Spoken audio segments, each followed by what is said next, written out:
नमस्कार दोस्तों, आपका स्वागत है आपके अपने YouTube channel study with Ravinder एक कदम शिक्षा की ओर में।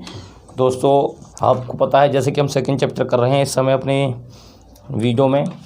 तो इस वीडियो के बाद हम चैप्टर ख़त्म हो जाएगा तो पहला और दूसरे चैप्टर के क्वेश्चन आंसर भी करेंगे। तीसरे चैप्टर हम बाद में चालू करेंगे क्योंकि कुछ बच्चों को कुछ प्रॉब्लम्स हो रही हैं।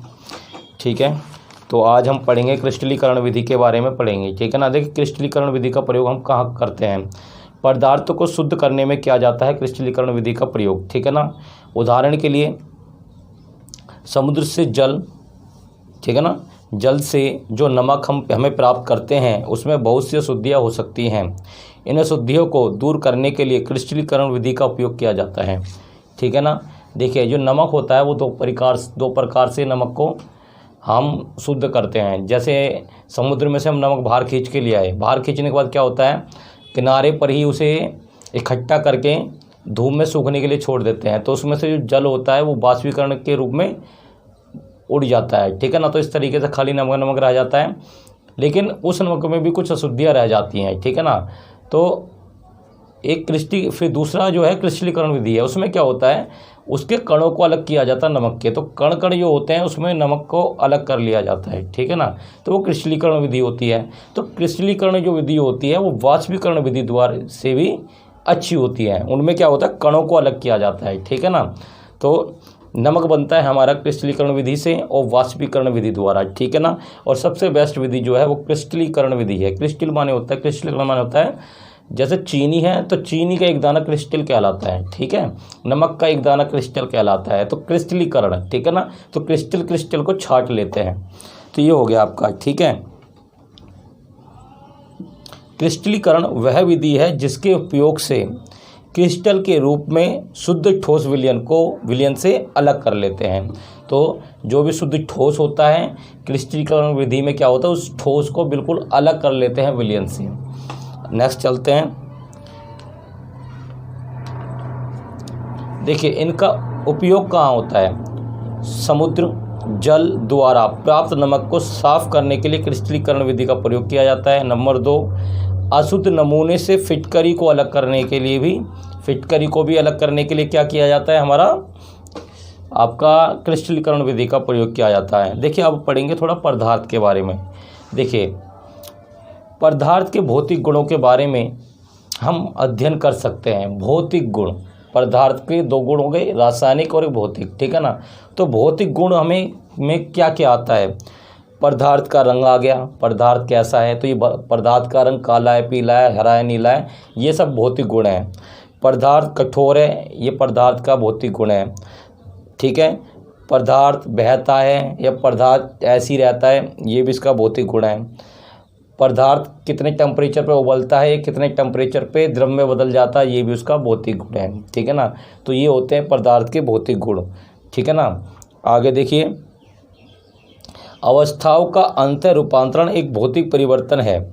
जो अवस्थाओं का जो बदलना होता है वो क्या होता है, पदार्थ की अवस्थाओं को बदलना एक भौतिक परिवर्तन होता है। ठीक है ना। क्योंकि ये परिवर्तन पदार्थों के संगठन में बिना परिवर्तन किए ही होता है। आप देखिए, यहाँ आपको समझ में नहीं आएगा। पहले संगठन क्या होता है, संगठन। देखिए, संगठक या संगठन ये हमें पता होना चाहिए पहले, तभी हम इस चीज़ को अच्छे से समझेंगे। ठीक है ना। देखिए, हम चाउमीन बनाते हैं, हमने नमक लिया, मिर्च ली, चाउमीन ली, जो भी चीज़ उसमें लगती है वो ले ली। ठीक है ना। तो जो चीज़ उसमें डाली है ना, ये सारी संगठक कहलाती हैं। तो जब कोई चीज़ बनती है ना तो वो किससे बनता है, कोई पदार्थ संगठकों से मिलकर बनता है। ठीक है ना। तो पहली बात तो संगठक पता होना चाहिए। अब आपको समझ में आएगा। देखिए, अवस्थाओं का अंतर रूपांतरण, जब इनकी अवस्थाएं बदलती हैं तो भौतिक परिवर्तन है। ठीक है ना। जो इनका अवस्थाओं का बदलना क्या है, एक भौतिक परिवर्तन है। ठीक है ना। क्योंकि ये परिवर्तन पदार्थ के संगठन में बिना परिवर्तन किए होता है। देखिए, जब भी कोई पदार्थ है, मैं जैसे ले लेता हूँ एक एग्जाम्पल के तौर पे, मैंने लकड़ी ले लिया। ठीक है। अब पेड़ काट लिया, पेड़ काट के मैंने खाट बना दी और एक जगह टेबल बना दी। तो जो पेड़ काट के तो मैंने टेबल और खाट बना दी, देखने में दोनों अलग अलग हो गई, परिवर्तन हो गया। लेकिन जो उसके में कण है लकड़ी में छोटे छोटे, आप टेबल के भी देख लेना, वो कण भी सेम होंगे और वो कण भी, ठीक है ना। तो जिन कणों से वो बनी है वो सेम है, उनमें कोई परिवर्तन नहीं हुआ। इसलिए अवस्थाओं का अंतर रूपांतरण एक भौतिक परिवर्तन है, क्योंकि ये परिवर्तन पदार्थों के संगठन में बिना परिवर्तन किए ही होते हैं, ठीक है। और उनकी रासायनिक प्रकृति में भी कोई परिवर्तन नहीं होता। समझ में आ गया आपके, ठीक है। तो उनमें कोई परिवर्तन नहीं हुआ है। नेक्स्ट आते हैं, यदि बर्फ़, जल और वाष्प अलग अलग दिखते हैं, देखिए बर्फ़ अलग दिखती है, जल अलग दिखता है, और ये भिन्न भिन्न भौतिक गुणों को दर्शाते हैं, लेकिन ये रासायनिक रूप से समान है, ठीक है ना। अब देखिए देखने में जो जल है और जो है क्या कहते हैं, जल, वाष्प और पानी, तीनों देखने में एक ही हैं, वो देखने में अलग अलग हैं, लेकिन इनका जो रासायनिक गुण है वो समान है। वो कैसे, देखिए है तो सब एक ही कण से बने हुए हैं, बस उसके कण क्या हुए, जब जमाया तो उसके कण फ्रीज हो गए, जब उसको गर्म किया तो उसके द्रव हो गए या फिर गैसीय अवस्था में बदल गए, लेकिन कण तो एक ही है, ठीक है। कण में परिवर्तन हो गया तो रासायनिक परिवर्तन कहलाएगा वो, ठीक है ना। तो ये समझ में आ गई होगी रासायनिक परिवर्तन, ठीक है ना। उसके संगठन में परिवर्तन आ जाएगा, कहने का मतलब है जिससे वो बना है। देखिए जल तथा खाना पकाने वाले तेल, जल और खाना पकाने वाले तेल दोनों द्रव हैं, लेकिन इनके रासायनिक गुणधर्म अलग अलग हैं। देखिए आप जल ले लो और तेल ले लो, भौतिक रूप में देखा जाए तो दोनों के दोनों लिक्विड हैं, ठीक है ना। लेकिन अगर उनके हम छोटे छोटे कण देखें, पानी का कण और तेल का कण, तो दोनों की प्रकृति अलग है। तेल का कण चिकना होगा, तेल का कण, ठीक है ना, और पानी का कण चिकना नहीं होगा। तेल में आग लग सकती है लेकिन पानी में आग नहीं लग सकती है, तो इनके रासायनिक गुणधर्म अलग अलग हैं। समझ में आ गई होगी आपके बात। तेल में गंध अलग होती है, पानी में गंध अलग होती है, ठीक है। तेल आग जलाता है और जल आग बुझाता है, ठीक है। तो ये बात आपको क्लियर हो गई होगी, ठीक ना। तो देखिए जलना एक रासायनिक परिवर्तन है, तो जलना क्या है, एक रासायनिक परिवर्तन, यहाँ से क्वेश्चन बनता है। जलना एक रासायनिक परिवर्तन है। मोमबत्ती का जलना क्या है, मोमबत्ती का जलना एक रासायनिक परिवर्तन है, ये क्वेश्चन बनता है एग्जाम में। तो देखिए जलने की प्रक्रिया में एक पदार्थ दूसरे से क्रिया करके अपने रासायनिक संगठन में परिवर्तन करता है। देखिए जलने की प्रक्रिया में क्या होता है, जब भी कोई चीज़ जलती है तो उसमें क्या होता है, रासायनिक परिवर्तन होता है, ठीक है ना। जब भी दो चीज़ होंगी, देखिए मोमबत्ती में मैंने जला दिया तो मोमबत्ती के जो कण हैं, जो रासायनिक परिवर्तन हो रहा है ना, वो पिघल गई, और उसके कण बिल्कुल वैसे नहीं रहे, ठीक है ना, पिघल के जल गए, ख़त्म हो गए। तो ये एक रासायनिक परिवर्तन होता है जलना। तो हम इस चीज़ को समझ गए, ठीक है ना। और रासायनिक परिवर्तन जब होता है, ठीक है ना, रासायनिक परिवर्तन पदार्थ के रासायनिक गुणधर्मों में परिवर्तन लाता है, ठीक है ना। तो जो रासायनिक जो परिवर्तन होता है वो क्या करता है, जो रासायनिक गुणधर्म होते हैं उनके गुणधर्मों में भी परिवर्तन कर देता है और हमें एक नया पदार्थ मिल जाता है, ठीक है ना। तो ये आपके समझ में आ गया होगा। जब भी कोई रासायनिक परिवर्तन होगा तो क्या होगा, जो पदार्थ होगा उसके कण में परिवर्तन होगा और हमें एक नई चीज़ मिलेगी या फिर हमें एक नया पदार्थ मिलेगा। मोमबत्ती को जलाने के बाद मोमबत्ती की तरह नहीं रहती, तो उसके बाद हमें क्या, राख वगैरह मिलती है, जो भी हल्का फुल्का बचा कुचा, ठीक है ना। तो वो नया पदार्थ हो गया वो हमारा।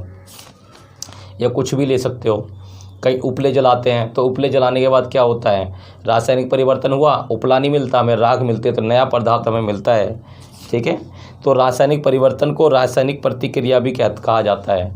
रासायनिक परिवर्तन को रासायनिक प्रतिक्रिया भी कहा जाता है, ये ध्यान रखना। पदार्थ को उनके रासायनिक संघटक के आधार पर तत्वों या यौगिकों में वर्गीकृत किया जाता है।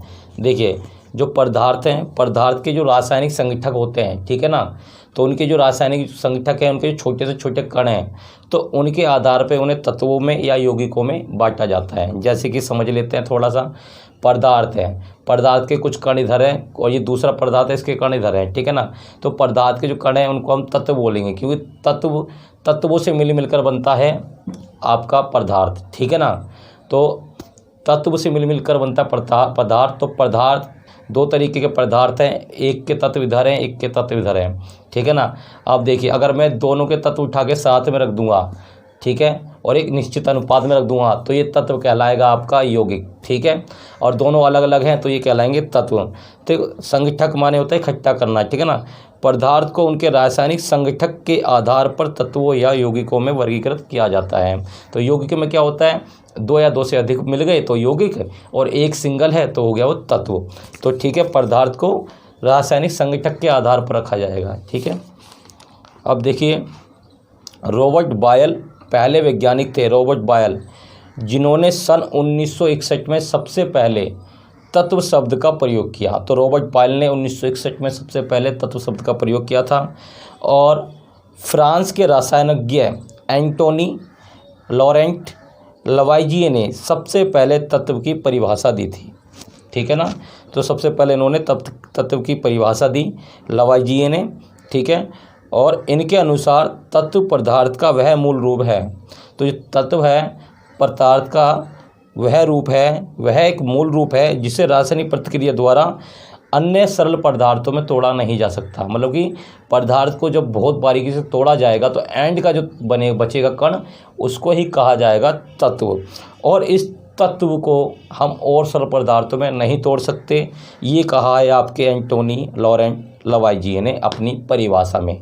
तो सबसे पहले एंटोनी लॉरेंट लवाइजिए ने अपनी परिभाषा दी और तत्व शब्द का प्रयोग रॉबर्ट बॉयल ने 1961 में सबसे पहले किया। तो ये आपको समझ में आ गया होगा। तो कल हम पढ़ेंगे तत्वों के प्रकार, धातु, अधातु और उपधातु के बारे में। तो आज आपको वीडियो अच्छा लगा हो तो इसको लाइक कीजिए, चैनल को सब्सक्राइब कर लीजिए, बेल आइकन को दबा लीजिए। कोई आपका साथी संगी हो उसको भी बताइए हमारे चैनल के बारे में, ताकि वो भी लाभ उठाए, ठीक है ना। तो ये आपका हो गया, कल आपका शायद लास्ट रहेगा इसका। तो ये वीडियो आपकी ये ख़त्म हो जाएगा चैप्टर नंबर 2। धन्यवाद।